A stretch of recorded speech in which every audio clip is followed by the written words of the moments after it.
All right, time for another NZ Aviation Podcast as we slowly, wobble on the fine edge of being shut down or opening up. No one quite knows what to do at the moment. Martin, welcome.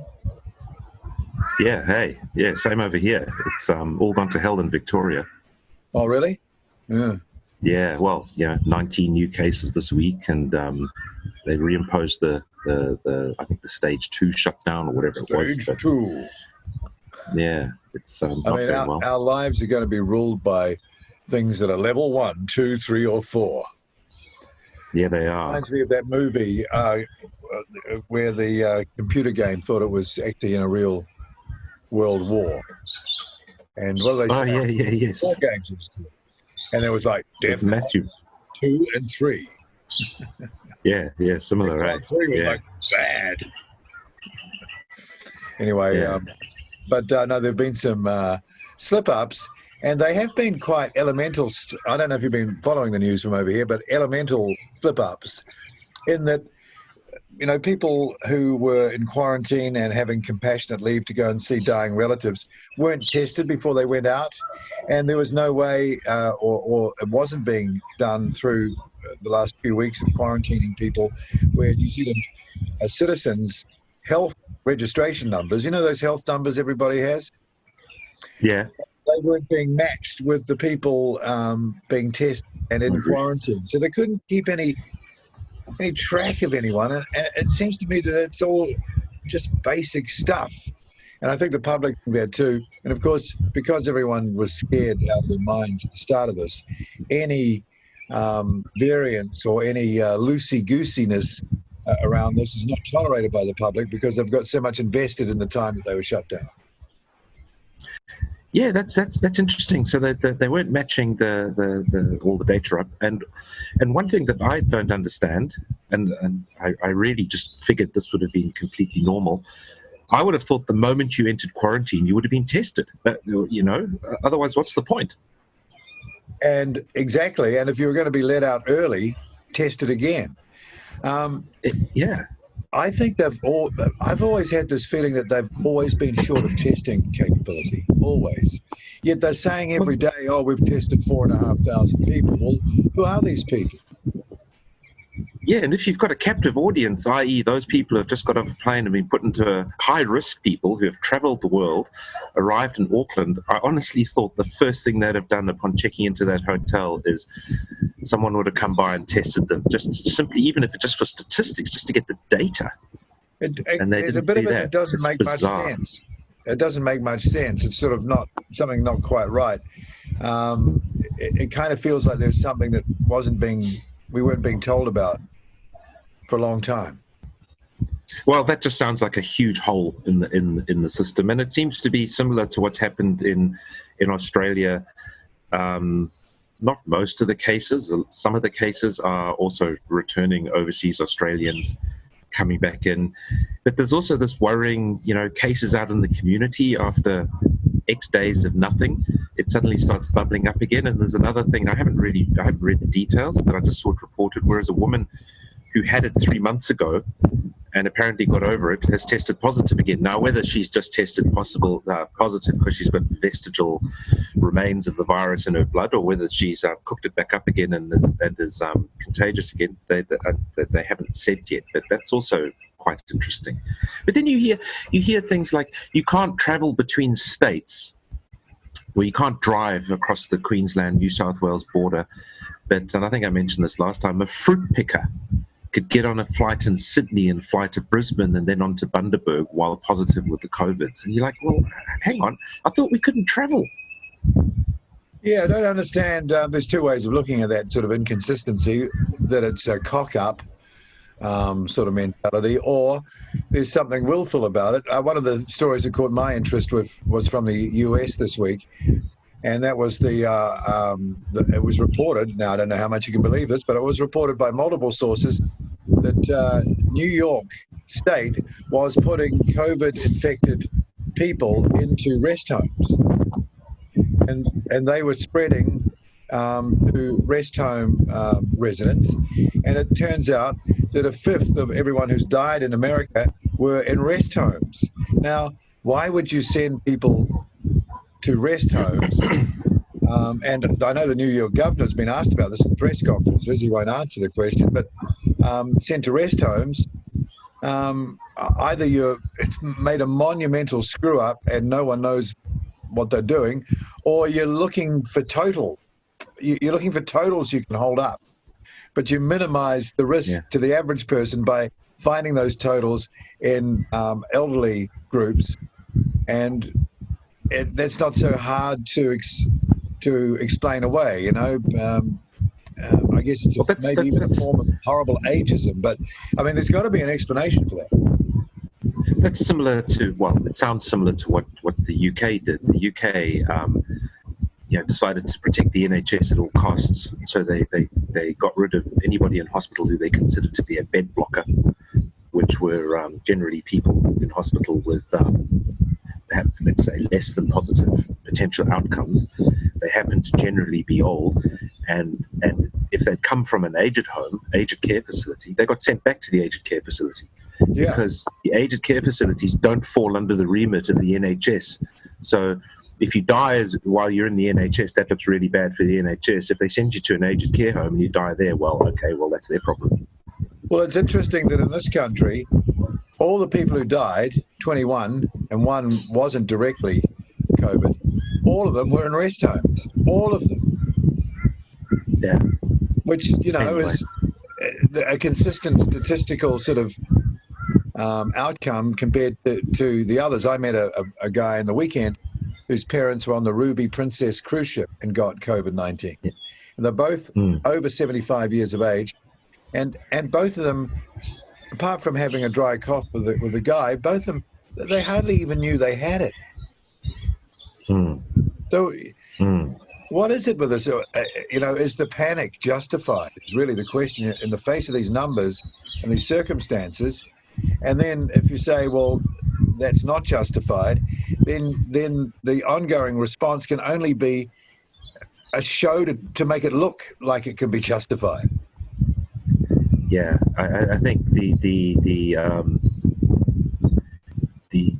analysis after this is going to be fascinating to see what comes out, because there's more and more people, more and more, I don't know, experts that are saying that the stable door was shut after the horse had bolted, and it was all too little, too late. And the Swedish health authorities are still saying, we realized by the time we were noticing it at the levels we were noticing it in the general population, shutdown wasn't going to help, and they didn't shut down, and the figures would kind of bear them out. They don't seem to be hit any worse than anywhere else. Well, Stockholm has had a rise in numbers, and that's been reported not as, from what I've heard, not as a local occurrence, but more representing a Swedish-wide condition where there's an intimation that across the country numbers are up.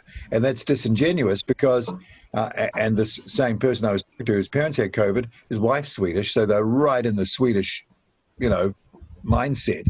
He said that he was annoyed at that reporting because one of the things that Stockholm people do is they go to Italy to ski in huge numbers at this time of year. Yeah.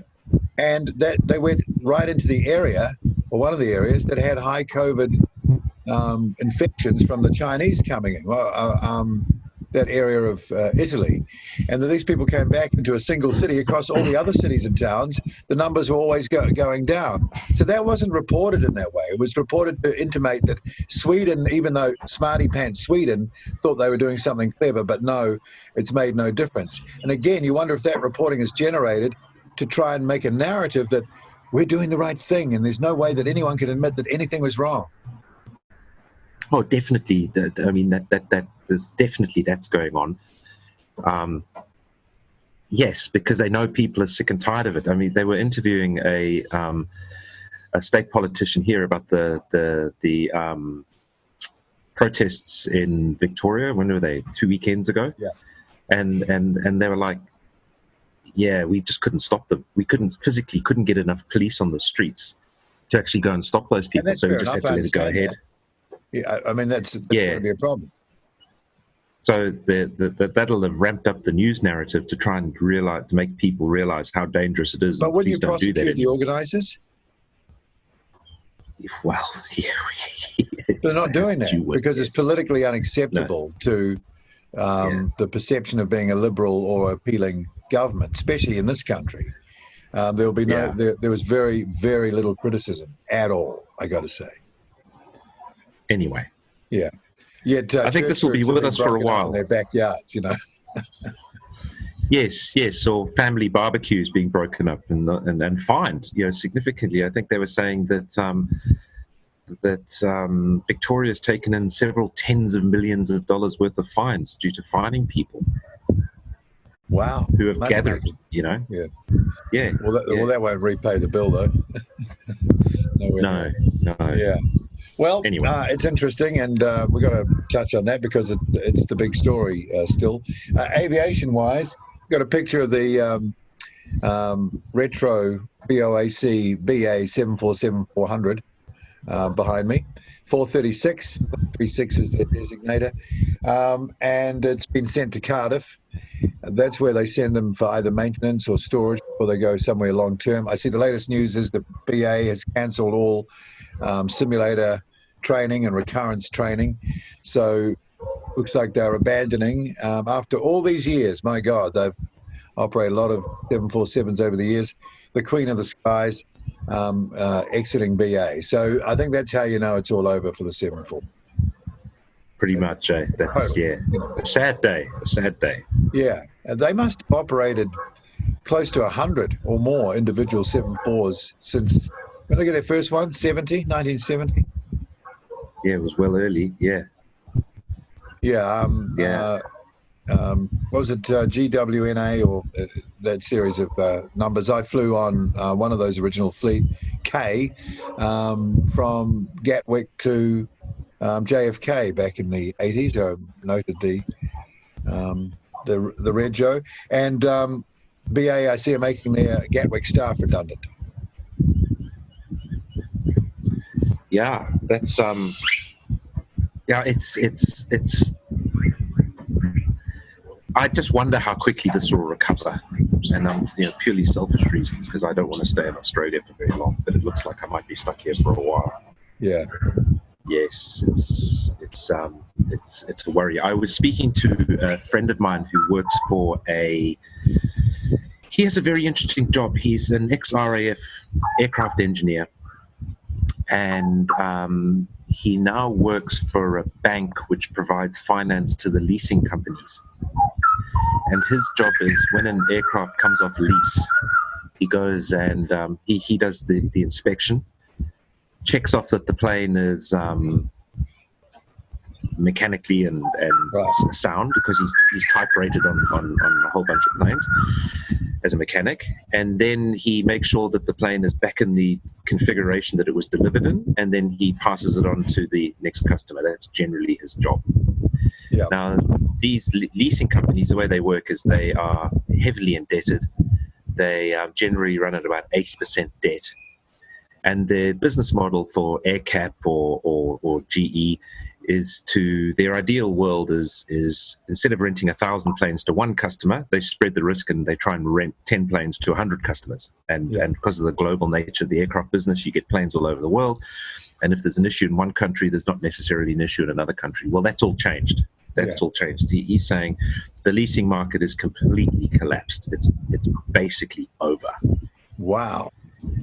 Airfields all across Europe are filling up with planes that are coming off lease that no one's really interested in taking, especially if it's older than 8 or 10 years. And he reckons an awful lot of these planes are just going straight to the scrapper. Wow. Not surprised, I got to say, not surprised. And no prospect of any return to how that business model worked before, I guess. Or it'd be a long time. Well, it's going to be interesting. It's going to be very interesting because these leasing companies carry a lot of debt, and they're completely reliant upon the monthly payments of the users to finance their next purchases and get more planes into the fleet. And what's happened now, though, is lease rates are just collapsing. So, so the whole financial model, it's all gone. So this guy doesn't work for a leasing company; he works for a bank, and he says they're bracing for them owning a whole lot of planes which are not worth anywhere near what they thought they were. Well, if anything at all, a lot of them. Well, exactly. Yeah, or nothing. Yeah. Yeah, that's a huge hit. That's billions and billions and billions. Right? Oh, billions and billions and billions and billions of stars.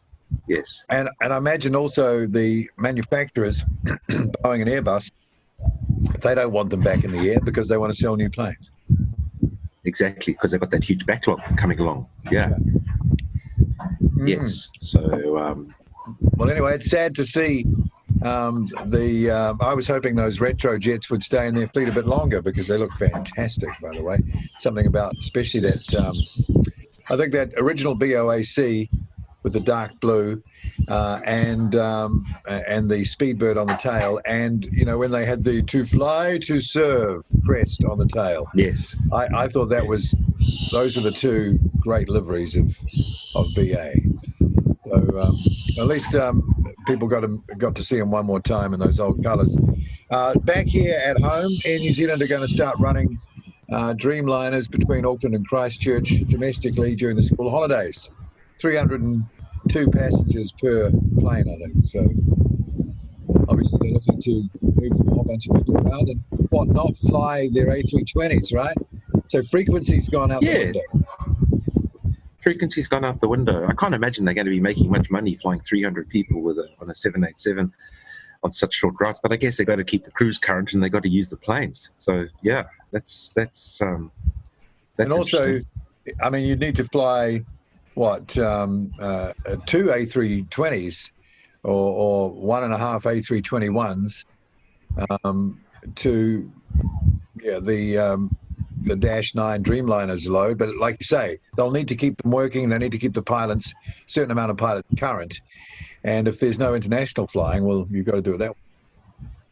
And I don't know how aren't they going to run out of pilots soon? Because now they've just brought in that rule that any pilots who return from America have to go into 2-week quarantine. Oh, really? So, they'll chew through pilots that way, won't they? Yeah, geez, you'd expect so. And again, that's another thing. I can't believe they weren't going into quarantine. I mean, they've just been to America. Yes, that's right. The staff of the airline have not been subject to that. Again, you've got to ask, why would that be? Yeah, or are they being tested every 3 or 4 days just to make sure they don't have it? And I suspect not. And if you're a staff member, would you be prepared to put up with that? Or are you thankful to have a job? You shut up. Yeah, I mean, I wouldn't mind, if it was a public safety issue, I wouldn't mind being tested every time I came back from a flight. But yeah, I don't know. That I keep thinking about the fact that that they weren't testing people in quarantine. It just staggers me, actually. Yeah, I think it's anyway. I won't dwell on it. Yeah. It's crazy. Now, we should be hearing around this time something on the MAX, like, hey, it's certified or it's about to be certified, good to go, cleared, but nothing yet. No, and it'll be a while longer, I think. There's this article, I meant to send it to you, but I didn't find it again, but I'll dig it out.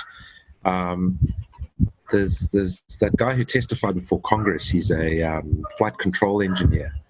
He's basically saying you can't get it back in the air as a derivative of a 737 on the same type certificate. He says you can make it airworthy, but the amount of work you're going to have to do to make it airworthy means you're going to require extra training. Not necessarily a lot of training, but you will have to have he thinks you would need an endorsement to fly the MAX. You can't just swap them between. And he's going quite far in pushing that to Congress and to all sorts of people. He says the plane it's a different plane. Yeah. And apparently the changes they're making to it to make it airworthy make it even more of a different plane. Wow. I wonder what. I mean, there's the things that we've talked about. I just wonder if they've encountered more issues as they've gone along. Well, yeah, there's not a lot coming out about it, but geez, it's been a long time, hasn't it? And they've had 281 cancellations this year. Whoa. Yeah, I saw a picture the other day. Cancellations. See if we can bring it up here in the post-production of this, of just 737 fuselages lined up, piled up with tarps over them. dozens and dozens just sitting there waiting, backlog, you know. Yeah. No, that's you wonder at what point Boeing doesn't just say, forget it, you know. Yeah, they can't do that, can't though. do That's almost a political disaster in a way as well. Yes. You know, American exceptionalism does not mean that you just quit like that. You can't be a quitter. No. Anything on Virgin Australia? We should be hearing about that. They wanted to be wrapped up before the end of June. Yes, so the end of this week is apparently going to be an announcement. There's 2 finalists or 2 final and sealed bids have been delivered.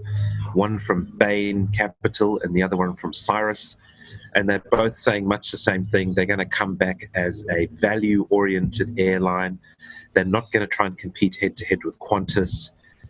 And they're not going to go low cost, but they're going to try and sort of recapture some of the old Virgin spirit and offer very good value on fewer destinations. They can't afford to compete head-to-head with Qantas. Yeah, that sort of makes me laugh. But, I mean, inevitably you're going to be competing with Qantas. But maybe, head-to-head is possibly the debate. Yeah. And they're going to get rid of the Tiger brand. Yeah, see that, yeah. Isn't Bain Capital the company that guy Mitt Romney used to be part of? I think they're a big consultancy, so a lot of people have had to do with them, And I think their history is taking companies and sort of like breaking them up and selling them off and realizing value rather than, maintaining the entity in the form. You would, if they were in the running, you would think that was maybe a plan they had for Virgin Australia. Yes, and I suspect that's the reason that Cyrus will be the front runner, particularly because of their connections with the Virgin brand around the world and Richard Branson. So I suspect that's the way it's going to go. And I expect there's be all sorts of screaming and shouting once they say, we're going to be a bit smaller than we were, about 20% the size that we were. So, there's going to be a lot of people out of work. Yeah, a lot of planes gone too. They've got quite a big fleet. Yeah.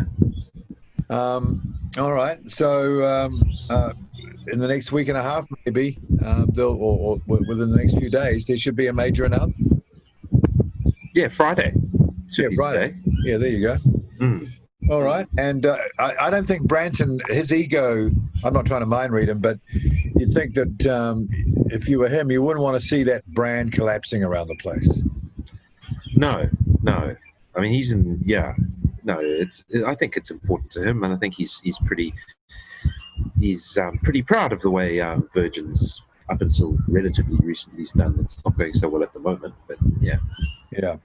Qantas is saying that they're going to suspend basically most or almost all international flights till October now. Yeah. My God. Yeah. It keeps getting worse, doesn't it? Who's supporting them? Yeah, well, I don't know. Yeah. But I mean, where can they fly to? Well, I guess that's the reality. But the cash flow's gone. Yeah. Well, that's the issue for and it'll all filter up to those leasing companies. It's the guy I was speaking to says it's not a crisis. He says it's a complete it's over. Yeah, right. The business model is done. It's collapsed. It's a catastrophe. Yeah, it's gone. Yeah. So everyone's going to have to refinance and readjust their numbers and everything. The price of new aircraft is going to collapse because they're going to want to keep their factories going. They're going to want to continue to sell aircraft. I wouldn't be surprised if the major manufacturers are buying up these planes and making damn sure they were scrapped. Yeah, that would be the cheapest thing for them to do, probably. If you just take it off the hands of the carrier that doesn't want them anymore, I mean that's then we will call that quits. That's good for the carrier and it's good for the manufacturer. I wonder if they can recycle. Well, no, even that would be pointless. Well, they'll get the scrap value, but I mean, I think they'll be offering ridiculous trade-in deals. Yeah. Yeah, you want to almost do a one-for-one swap, and get all the old ones out, cut them all out. Yeah, 1-for-1 and 20 mil, Yeah. Yeah. Wow. Or Yeah, an 20 mil. A320 Neo or something. Yeah. Just to get them off your hands and out the door and get your car park back. Yeah, exactly. Yeah. All right. We were going to very shortly. We're going to do our aircraft of the episode, and this one is well. I mean, if you're going to do an aircraft showcase, you'd want to include this at some point. It's the de Havilland Comet, and beautiful looking plane that actually. Even the 48 at first flew, maybe even before that, 47. It was an incredible looking machine. It was amazing. Yeah, it first flew. The first actual flight was 49. That's when it actually flew. But they were building it for a few years before that, in secret. And I guess they started during the war, didn't they? And it was de Havilland. It was Jeffrey who was the guy that worked out that in order to get them to be vaguely competitive with the piston liners at the time, you had to get up above 35,000 feet because the fuel consumption between 15,000 feet and 35,000 feet was a factor of 3 to 4. So it's only by getting up high that they could save the fuel. And of course, people had been slowly working that out. But of course, that's what led to all their problems. They went higher than they actually knew how to get. Yes, that's right. They didn't have the pressurization cycles experience, which obviously led to the fatigue. And there are a few over-rotate too early on, tail scrapes, because of incorrect takeoff speeds calculated. And I guess that was the legacy of going from slow, very predictable piston airliners to, the jet with the swept wing and all that sort of stuff. Well, can you imagine, what it must have been like going from let's say a Lancastrian or something like that to getting into a Comet. And first of all, the takeoff run it would have taken, because those old turbojets took a long time to wind up. But then, within sort of 25 minutes, you were zipping along at over 30,000 feet at, nearly 500 miles an hour. I mean, the Comet 1s and 2s, they weren't that fast. They were less than 500 miles, but they were pretty close. They're still almost twice the speed of the... a good 120 miles an hour faster than the fastest piston plane, and most piston planes didn't fly at their top speed all the time, whereas these things, that's the difference between jets. They pretty much cruise at their optimum cruise speed pretty much coincides with their top speed, let's say 10%, which is amazing. Which is really what I liked about the Comet is the first flight was to Johannesburg. The first in 1952, the first revenue flight was and that's a long way. And it got there in record time. I think it was about 10 hours flying or something. Yeah, 6 stops. Like Rome, Cairo. I don't know. I guess they would have stopped in Kenya. They would have probably stopped somewhere in Rhodesia.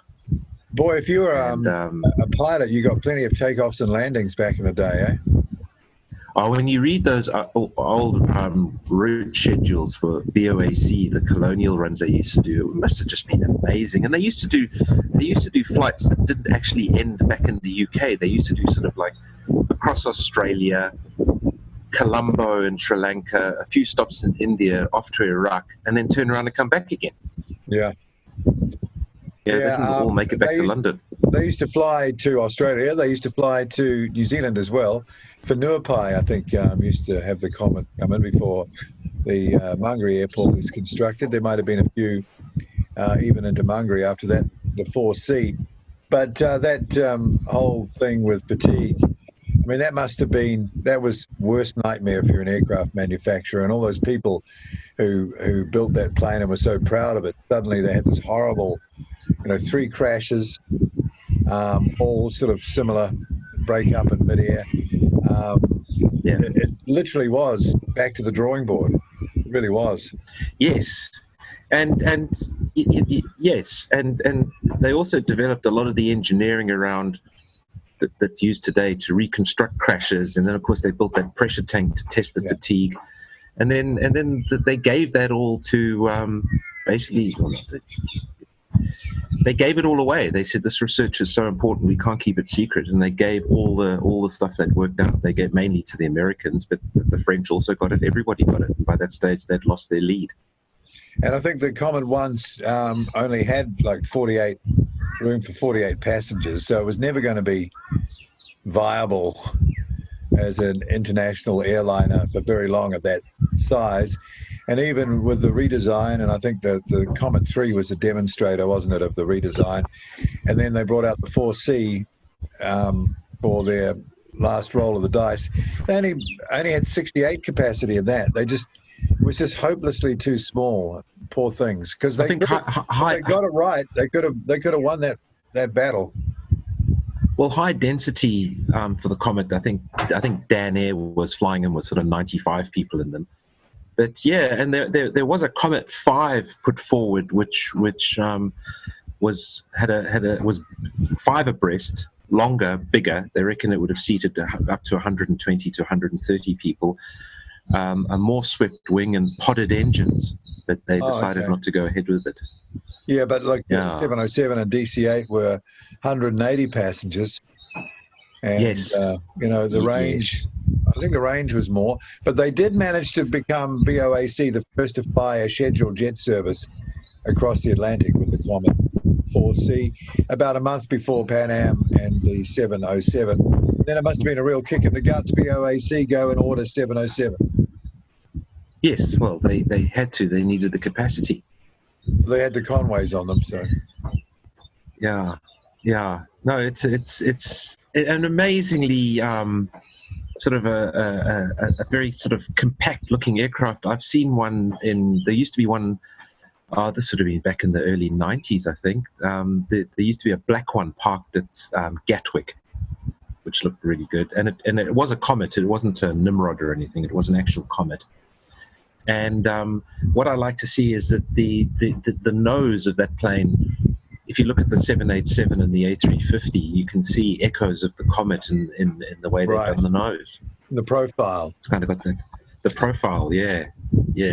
I had a look over a 4C at Everett in Washington. They were restoring one for the Museum of Flight. It was a Mexicana delivered. Oh, yeah. But they'd painted it up in BOAC and rebuilt it. And, boy, there's something about the look of it. It's got a real look. Those engines buried in the wing. That was pretty cool. That was cool engineering. Of course, they had to minimize drag, right, for the old turbojets. Well, also they didn't get the research. So the Germans had done a lot of research on podded wings and podded engines, and it was an engineering challenge because it was difficult to get it right with flutter and balance and all this type of thing. And the Germans had done most of that research, and the Americans got most of that after the war. The English stuck with embedded engines, which imposed a huge weight penalty on the plane because you had to have you had to design your main wing spars and everything to go around these engines, and it also affected the ducting you could put to those engines. And as the British found out when they tried to put turbofans on the Nimrod, it was really, really hard. So podded was the way to go, but that research was kind of exclusive to America at the time. Of course, everyone worked it out. But at the time, the British didn't have access, because don't forget, they were developing this plane during the war. Yeah. And they were obviously confident they're going to win the war. Yeah. I guess they were looking ahead, and the engines, those at the time they were those centrifugal turbojets. There was no point in them being in hanging below the wing, because they actually needed a pressure chamber to feed the inlet turbine, and they didn't need airflow as such. They needed a plenum chamber. So burying them in the wing was fine. Yeah, I've seen footage of them in construction, and that whole engineering around where those engines went is quite interesting. And then, of course, you got the wing ball join right next to that. So, quite when they put the interesting. Avons on, the Avons were more difficult because Avons were a axial turbojet. They needed proper airflow management and everything, and so the Comet 2 already had the Avons in it. That was significantly different, actually, in how they installed those engines, and that would have been better for podded hanging below the wing. But anyway, they did what they did, and it's an awesome looking plane, and it's kind of, it looks very modern till you get to the tail, and the tail looks like something you could have bolted onto an old prop liner. It does, yeah. It looks like an old Hermes tail or something like that. Yeah. What about the Nimrod? Of course, the Nimrod came out of the Comet, essentially the Comet 4C airframe with the extra sort of loby bit on it. And there are a few versions of those, and they even got into quite a recent re-engineering, didn't they? What was that? CFM or a SPAY or something? No, it was the same engine that they put on the Gulfstream business jets. What's it? It's this. Yeah, it's the big something. The Rolls-Royce BMW 715 or something. That was the engine that was. Got. I think it's that. I think it was that engine, and that was going to be awesome, because if you looked at pictures of that, I think it was called the Nimrod 2000 or something. It had huge inlets at the base of the wing. Yeah. But what they found, one of the things that killed that project, apart from the fact they couldn't really get the radar to work, but one of the things that killed that project was every airframe was different. They couldn't engineer a upgrade package and apply it to all the planes, all the existing Nimrods. Every time they took a Nimrod apart, they found out it had been custom fitted. The wings had been custom fitted. The spars were slightly different. None of the holes lined up. So every re-engineering would have been a custom job, and they kind of gave up after that. How did that happen? Was it just the way it was put together originally? It was not like a production process that was, No, well, the Nimrod had taken Comet frames, and they'd basically modified them more or less of existing airframes, some not, some more than others. And they'd just basically been cobbled together in the best British fashion. As a friend of mine says, who works on BAE 146s, he says it's not broken, it's British. Because he says they're a nightmare. Okay. Well, again, in the end, it lost the game to the 707 airframe again, because I think the 707 with the CFM engines replaced the entire Nimrod fleet in the RAF, didn't it? I think it did. Yes, but also they had a problem. So I worked with a guy in Germany who had worked on the radar for the Nimrod, and instead of going with a radome sitting on top of the fuselage that gave them unrestricted 360-degree view, they had a radar on the front and a radar on the back. If you remember, the back of the plane had this huge radome sticking out the back. And each of those radars gave, I think it was like 150 something degrees coverage. Yeah. And the picture was meant to be combined, and you were meant to get almost 360 degree. They could never get that. Apparently, they really battled to get that all synced up and working. And with the AWACS, you've just got the spinning thing on the top that looks at everything. Yeah.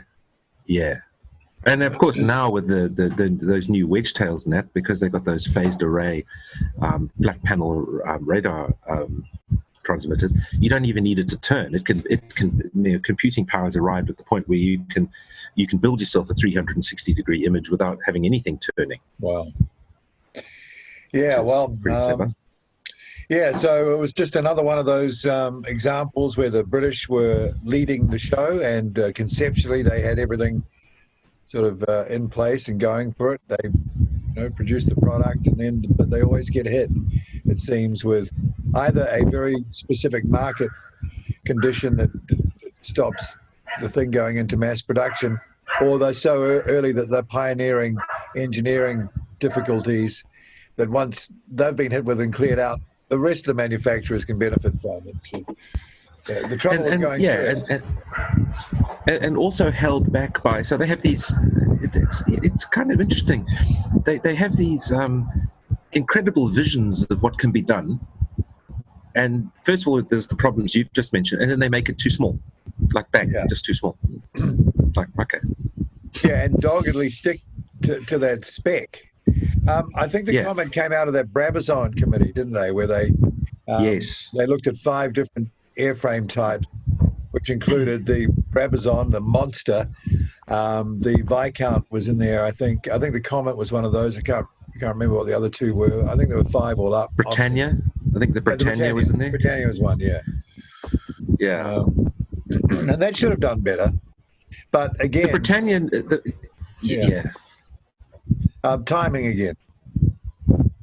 Timing again, and a made-up problem with icing in the inlet, which they spent months and months and months trying to fix. And the chief engineer or the engineering office at the time said if this had been an American product, they would have simply made a note in the operating handbook what to do at this altitude, because the icing thing was completely avoidable. It was just a procedural fix would have done it, but no, they insisted you had to get it right. You had to get it right, and that killed it, because by all accounts, it was a fantastic airplane. The airline was responsible. They didn't want it, I don't think, and they sort of pushed that icing issue as a negative to try and also, stop them having to take the Britannia. But it was supposed to go into service in 52. It didn't go into service till 58. So they missed the whole window of opportunity. Viscount went in earlier and did well. They made about 400. And did well. Yeah, and El Al flew the Britannia East Coast America to Israel non-stop, and apparently it was a very, very popular service. Yeah, I mean, it would have taken longer, but they had long legs, didn't they? Long legs. They did. That was the point of it, yeah. Yeah, the Whispering Giant. What it was called. But anyway, those were the days, and I think there's only a couple of intact, or a handful of intact comets around now at a few museums. I think the last one to fly was the Royal Aircraft Establishment Comet that they had in the UK, for test flying, and that was an ex-airline one that was retired. I think the last to be retired maybe 10 or 15 years ago. So there'll be still people around who flew on comets, but less and less. Oh, yeah, they flew up until the very early 80s. They were still flying them on charter flights around Europe. Right. Okay. Well, Dan, I actually know people. I know people who flew to Spain on package holidays in the 70s and 80s who went on comets. Wow. Yeah. Yeah. Great name for an airliner. Comet. The Comet. Yeah. Yeah. Going down in a ball of fire. Yeah, smashing into something. There's plenty of good video on the Comet out there. There's a couple of good docos if people want to go take a look. So, they used to come through New Zealand to Australia, but I don't think any of Malaysia might have, or one of the Asian countries, I think, operated. Singapore Airlines, Singapore flew them, Malaysian flew them. They had a lot of operators. It was surprising. East African Airlines flew them, or that amalgamation of various East African countries flew them. The Mexicans flew them. Argentina had a couple. They were quite popular. Yeah, maybe there was a Middle Eastern airline that had one or two. Kuwait. Maybe. Yeah, Middle Eastern. Yeah. A couple of updates on Bring Our Birds Home. We've been in touch with I've been talking with the owner of the 737 NAD in North Carolina. Everything's still on. We're all good. Trying to get that one moving, Martin. A lot of money being thrown around in New Zealand at the moment for tourism projects. In fact, all you see now on the billboards and coming through the online advertising on YouTube are desperate New Zealand locations advertising themselves to New Zealanders. They're doing the same thing. Try us, or haven't seen you around lately. Those sorts of inviting. And I was saying to a friend of mine the other night, we're watching this.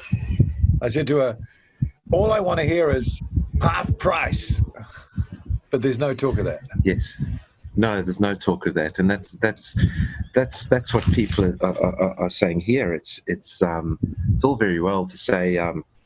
come and see Queensland. And people are like, yeah, it's too expensive. I mean, Exactly. That's the only reason we go to Bali, is because it's cheaper. So the government is giving the tourism sector money to advertise itself to New Zealanders, but there's no benefit. It's like a charity. It's please, please, please come here for no good reason, just to give us some money. Give us some frickin' deals. But of course, they can't give you the deals free or something like that, But they can't give you the deals because the burden of the state, the compliance costs are still, they haven't gone down. The local council hasn't said, oh, we're not going to charge you your hotel guest tax or any of this stuff. So the burden's still there. And that's what people are saying here. They said, it's all very well trying to stimulate the economy, but our main cost is, well, here's a good example. A friend of mine had a business that employed 4.5 people. They had 4 full-timers. So they had themselves, 4 full-timers, and a part-timer, right? And they actually worked out that it's easier to reduce the size of their business, like catastrophically, like close the retail shop, just get rid of all these people, reduce their business by about 70%, and they'll actually, just their online store and everything, they're making more money. It's because the cost, it's not that they weren't making money before, but the cost of employing is just so expensive. It's not proportional. So they're not doing it.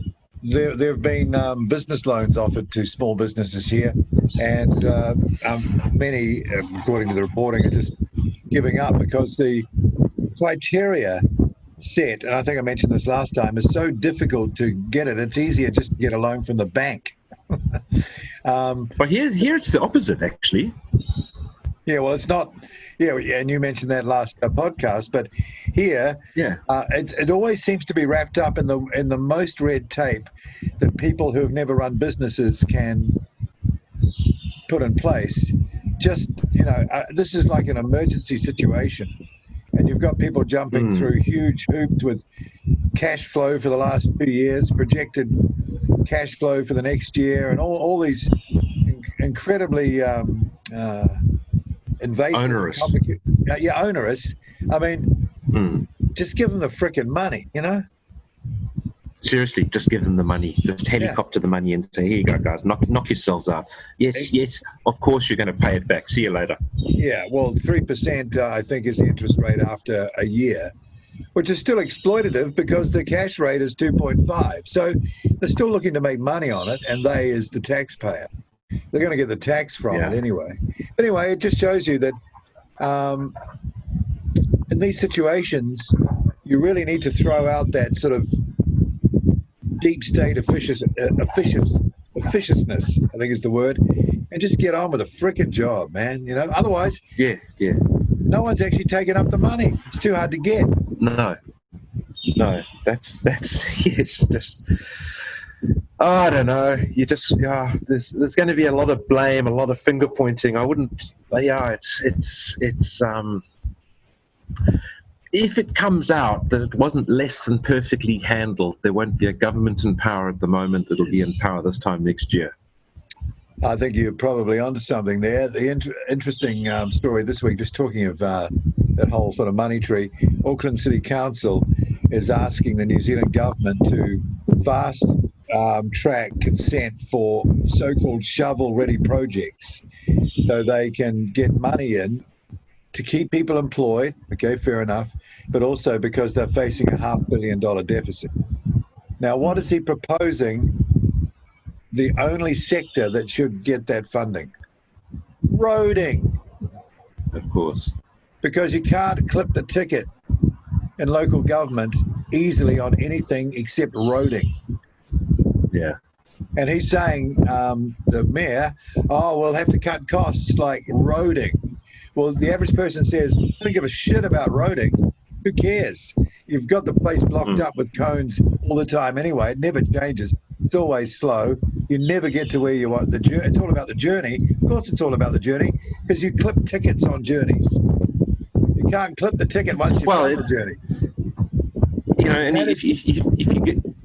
if if you give a local council $50 million to build a roading project, they'll eat up 25% of that, applying to themselves for the permissions to do the work.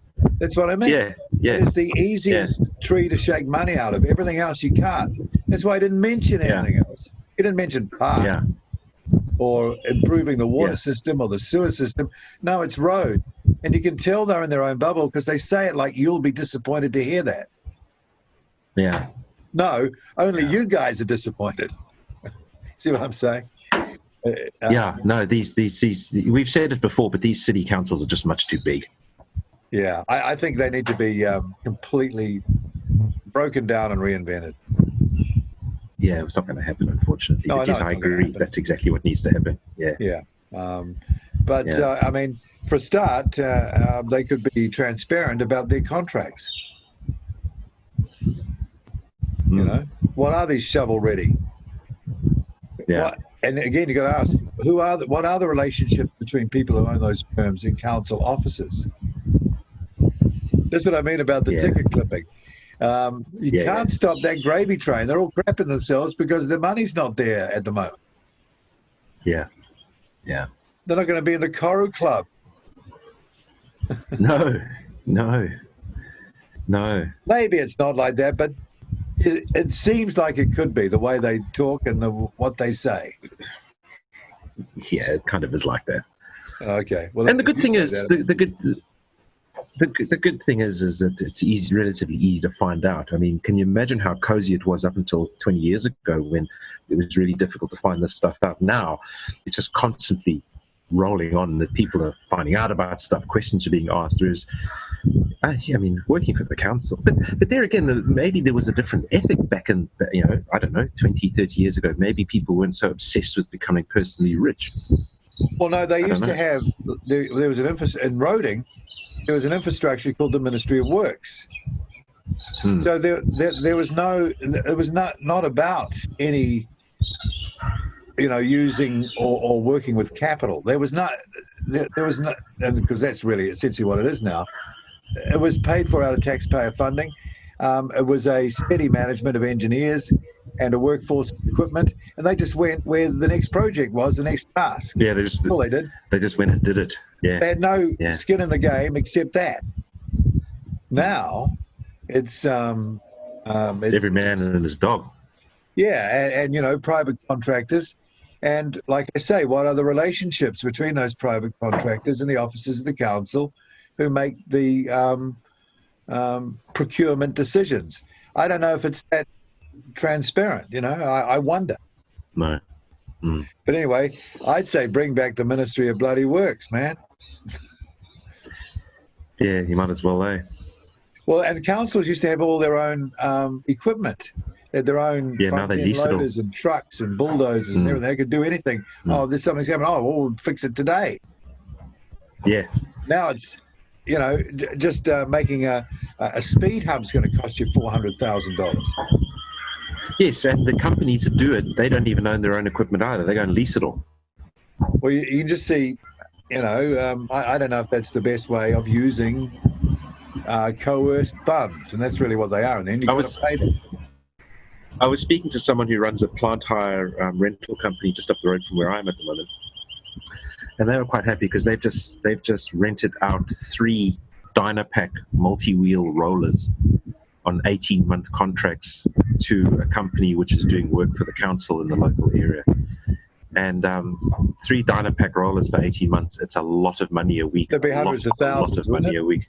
Hundreds of thousands. Yeah, it's a big contract. And you just think, geez, surely, I don't know. That doesn't seem to make any sense. Wouldn't it have been cheaper for the council to have bought them 5, 6, 7, 10 years ago?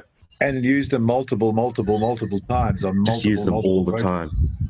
Yeah. Oh yeah. But anyway, we won't fix it. No, we're not. We're onto something. Plenty of people will agree. Some will disagree. But you always got to follow the money, Mum. Always. It's one of the the money. Most true sayings there ever could be. Anyway. Yeah. Okay, so let's look out for that 737 MAX. Yes. And Virgin Australia announcement before the end of, it'll have to be the end of the week. I did pick June as the time for the MAX to get back. I think you said August. I think you're going to be right, probably. Yeah, that's maybe even later than that. maybe even later than that. Yeah. Yeah, incredible. Oh, incredible. we also bring our birds home. We also know what Air New Zealand's doing with the 777-200s now. Know exactly what they're doing with them. Can't say anything more than that, but we're in discussions, but we know exactly their plans. All right. Yeah. So you'll illuminate us next show. Well, I mean, I think sun. a bit more water has to go under the bridge. The sun's really shining there. I was at 49 degrees now. Mm. But there are opportunities there. So, and the first thing is knowing who to talk to and what the plans are, and we've got both those things in line now. So we'll see how we go. That's great. All right, so that's another podcast. We'll try and get another one done within the week. And right. the new and you've seen the new Patreon address link in the graphic there as we've been going on. So we've divided that up now. We've got Bring Our Birds Home Patreon, and we've got the podcast Patreon. I would encourage everybody to support both, but either or is fine. And very soon, Martin will be coming out with the Bring Our Birds Home merchandise. Oh, there you go. So hopefully soon you'll be wearing a cap and maybe having a cup that you can hold up. There you go. That's it. Yeah. All right. So in the meantime, I'm in the bunker here in Auckland, and Martin, still in Roma. See you later.